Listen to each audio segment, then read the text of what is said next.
चंपा उपखंड Kanpur प्रकल्पर sluice gate बंद जोगु बैतरणी नदी में जल संकट खराटिया धान चाष प्रभावित घटना नंदीघोष टीवी खबर प्रसारण पर चेती प्रशासन घटनास्थल को जाई स्थिति अनुध्यान कर उपजिलापाल बैतरणी में जल संकट जोगु तलमुंडे खराटिया धान चाष संपूर्ण प्रभावित होइछि। चाषी को न जणाई स्लुइस गेट बंद करने जोगु बैतरणी में पानी प्रवाह संपूर्ण बंद होबारु 5 दिन हेब पानी संकट देखा देइछि। फल तलमुंडे खराटिया धान चाष पानी अभाव जलिबा बसलानी आगको धान चाष संपूर्ण नष्ट होबार आशंका रही। चंपा ब्लॉक चाषी शुक्रवार उपजिलापाल द्वारस्थ होते तेबे एने आज चंपा उपजिलापाल उमाकांत परिडा समेत कृषि विभाग अधिकारी प्रमुख प्रभावित धान बिल और बैतरणी नदीर जलस्तर स्थिति अनुध्यान करिसेंति। स्थिति अनुध्यान करे एहार प्रतिकार पई पदक्षेप नेबाको प्रतिश्रुति दैछंति।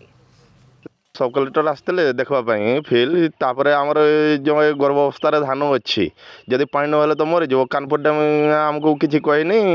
पा छेंकी देती तो ये पानी ना तो गर्भ अवस्था अच्छी जदि दिन 2 दिन भर पानी न मिल तो धान सब जीव। आज सब कलेक्टर अनुध्यान करने गाँव को आसते आ गाँव में आमर मोटर गुड़ा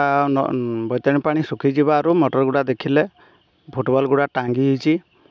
आ देखिकी गले तो सार आमको उपदेश देले जे तार व्यवस्था करा जिवो बोली। पानी नहीं पुणी जो आमर पॉइंट गुड़ा भी सब देखले जमी देखिले देखला पर सार कहले जे पानी व्यवस्था करवा बोली से तार ऊपर को फोन कले फोन कला पर से कौन पॉइंट आमर मेसीन द्वारा पानी छाड़े